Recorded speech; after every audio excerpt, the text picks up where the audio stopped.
మహాలక్ష్మి రాజయోగంతో ఈ రాసులకు దరిద్రంలో పట్టుకున్న అదృష్టం. గ్రహాలు నిరంతరం రాశి సంచారం చేస్తూ ఉంటాయి. అందుకు ఒక్కో గ్రహం ఒక్కో సమయాన్ని తీసుకుంటుంది. ఇలా సంచారం చేసే క్రమంలో కొన్ని రాసులకు మంచి పరిణామాలు, మరికొన్ని రాసులకు వారి కర్మల ప్రకారం ఫలితాలను ప్రసాదిస్తూ ఉంటాయి. మనసుకు కారకుడైనటువంటి చంద్రుడు నిరంతరం రాశి సంచారం చేస్తూ ఉంటాడు. జ్యోతిష్యం ప్రకారం చంద్రుడు కుజుడు కలిస్తే అది మంచి కలయికగా పరిగణిస్తారు పండితులు.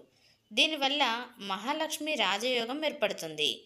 దీనివల్ల ఏ ఏ రాసులకు ఆర్థికంగా మంచి లాభాలు ఉన్నాయి అనే విషయాన్ని తెలుసుకుందాం. వాటిలో మొదటగా కర్కాటక రాశి. వీరికి ఆత్మవిశ్వాసం రెట్టింపు అవుతుంది. ఆత్మవిశ్వాసంతో ప్రతి పనిని విజయవంతం చేయగలుగుతారు. కుటుంబ సభ్యులంతా ఆనందంగా ఉంటారు. వీరికి శ్రేయస్సు కూడా సమకూరుతుంది. పెద్దల అనారోగ్యం విషయంలో ఆందోళన అవసరం లేదు. అలాగే అందరూ కలిసి ధార్మిక కార్యక్రమాల్లో పాల్గొంటారు. సమాజంలో మంచి పేరు తెచ్చుకుంటారు. రియల్ ఎస్టేట్ రంగంలో ఉన్నవారికి బాగా కలిసి వస్తుంది.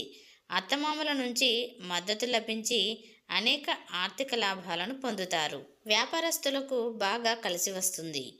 ఇక రెండవ రాశి కుంభరాశి. కుంభరాశి వారికి చంద్రుడు కుజుడి కలయిక అద్భుతంగా కలిసి వస్తుంది. అదృష్టం విపరీతంగా పెరుగుతుంది. ఆధ్యాత్మిక కార్యక్రమాల్లో పాల్గొంటారు. ధార్మిక కార్యక్రమాల వైపు మనసు మొగ్గుతుంది. పాజిటివ్గా ఆలోచించి సానుకూల శక్తితో ముందుకు పయనిస్తారు.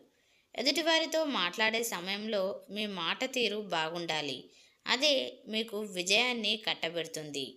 ఇక మూడవ రాశి కన్యా రాశి. ఉద్యోగస్తులకు వేతనం పెరగడంతో పాటు పదోన్నతులు ఉన్నాయి. ఆర్థికంగా మంచి స్థాయికి చేరుకుంటారు.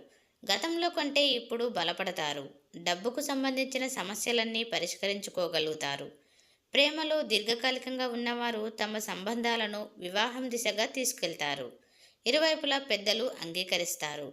కుటుంబంలో సంతోషం వెల్లువిరుస్తుంది. అందరూ కలిసి పుణ్యక్షేత్రాలకు వెళతారు.